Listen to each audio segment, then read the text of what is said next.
Today in Matt's class, we are going to discuss how to illustrate camera techniques, tracking in and out.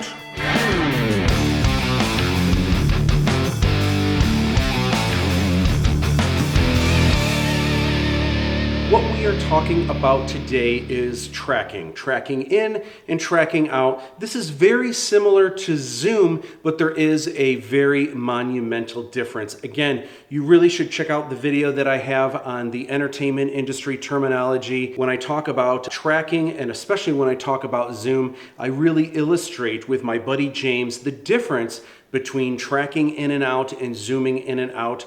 But today I'm going to talk about how to draw it. So the difference with zooming in and out is where you're just kind of magnifying the lens. The camera isn't actually moving, but when you're tracking in and out, you are physically moving in closer or you are pulling back farther away. And you can really feel the perspective of that happening. And it takes a little bit more time to set up. You want to be a little bit more smooth with your camera movements, but if you get it just right, oh man, does it feel and look amazing. Here is how you illustrate it. So let's say we've got a movie and this begins with an establishing shot of a truck that pulls out along the edge of a dock, and we can see a city kind of looming in the background across the bay. So let me draw this here. This is storyboard number 1.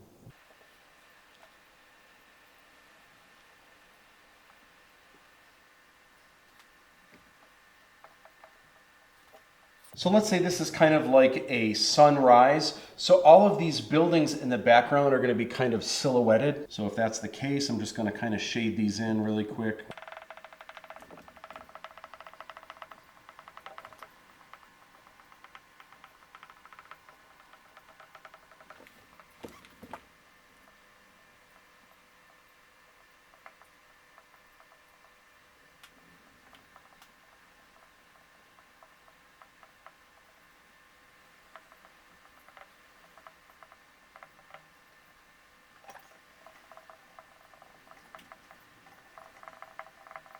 To help make this look like water, for one, you probably have a reflection of this city in the background. So one of the things that I'll do to kind of help that is I'll lightly kind of draw out an inverse version of the city here. So I just kind of map it out. It doesn't have to be perfect because it's kind of reflecting in the water. Now, when I shade this in though, I want to shade it in with line work that's going kind of across, or shade it in going across like that. And the reason why, anytime you have something in the sky, whether it's clouds or it's ripples in the water, it always goes across like this. If you do it up and down, it's going to look like a waterfall or it's going to look like rain. So when it comes time to shading in the reflection of this city, I want to make sure that I'm making all of my shading or line work go across like so, and that's going to help kind of give the illusion that we are looking at reflections in the water.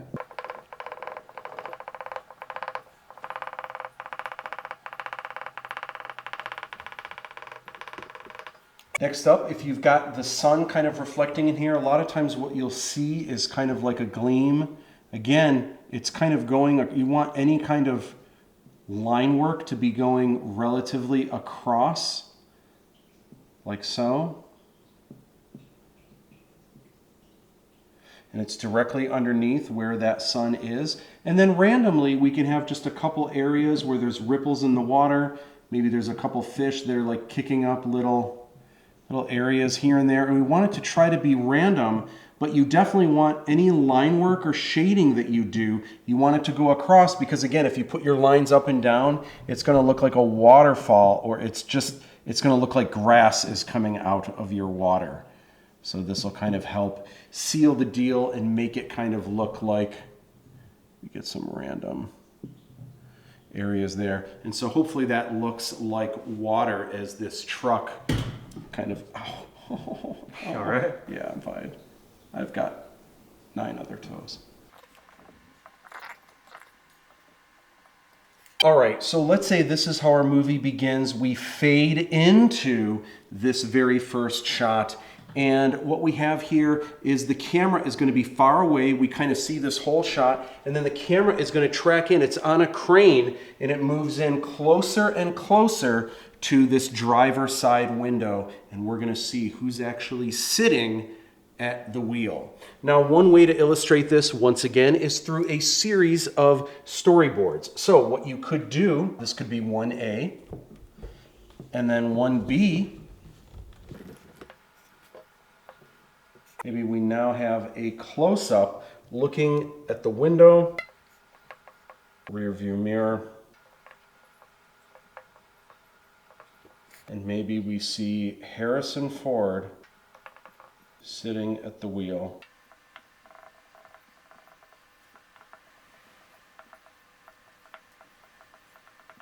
Maybe he's a cop and this is his like little computer that he's got going on the dashboard, like one of those little Nava computers that they got. Here's the truck, and maybe in the background there is, again, there's like a rear view mirror here.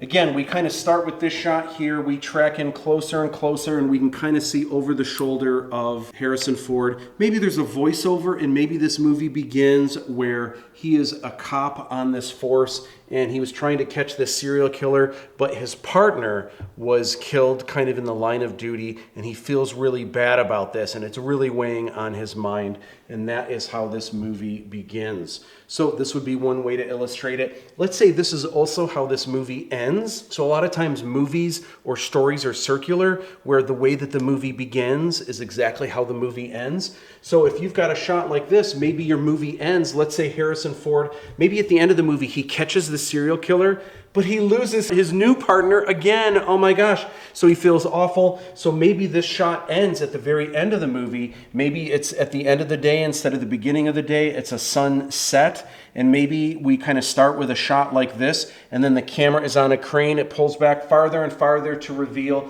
a shot like this. I don't know how the sun would be going down in the same place that it had a sunrise, but work with me here. Let's just say this is how the movie also ends. If that was the case, this would be 1A, and then this would be 1B. So that's one way to illustrate a tracking movement through a series of storyboards. Another way to do it, instead of drawing both of these shots, similar to how we did zoom, where we drew a box around where we're zooming to, you could do the same thing with tracking, where you could draw a box where you intend to zoom into. Here is the difference. Remember how I talked about in the video for pan? I mentioned that when objects are moving, you want to use three-dimensional arrows, but when the camera is moving, you're actually using two-dimensional arrows. So zoom was just a one-dimensional arrow because the camera isn't even moving at all. It's just the W and the T toggle switch. And no, it doesn't stand for white trash. It's wide angle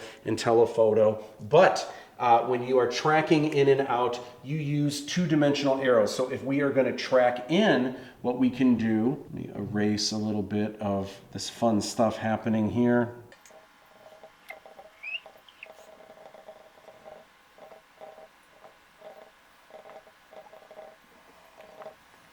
So this would tell you that you are tracking in with your two-dimensional arrows. Now you guys would probably want to have a little bit better craftsmanship. I'm drawing these in really quick for you guys just to show you how it works. You would want to use rulers to draw straight lines, you know, make everything look nice and professional. I'm drawing these in a matter of minutes, but normally when you're doing storyboards, you would want to spend about an hour on each board. Does each board have to be perfect, and do you need to spend, because obviously when you do a drawing, I mean, you could spend 20 hours on a drawing and make it look amazing, and that's kind of not the idea of storyboards. They're meant to be relatively quick sketches just to get get the idea across, but you still want them to look somewhat professional. You want to have a basic light and shadow kind of scenario going on, just so it's crystal clear what is happening, what is the mood, what is the direction of action, what is the pacing, and you can kind of describe all of that with your storyboards. So I'm just scribbling these on the board really quick, but hopefully you get the idea. Now, if you ever wanted to do this technique, but tracking backwards, as you can probably guess, you would do the exact same thing, except you would draw the two-dimensional arrows going outward, and that would tell you that you're starting with a close-up like this, and then you're tracking back to reveal your establishing shot. What is up? I will see you guys in the next video when we talk about Dutch angle.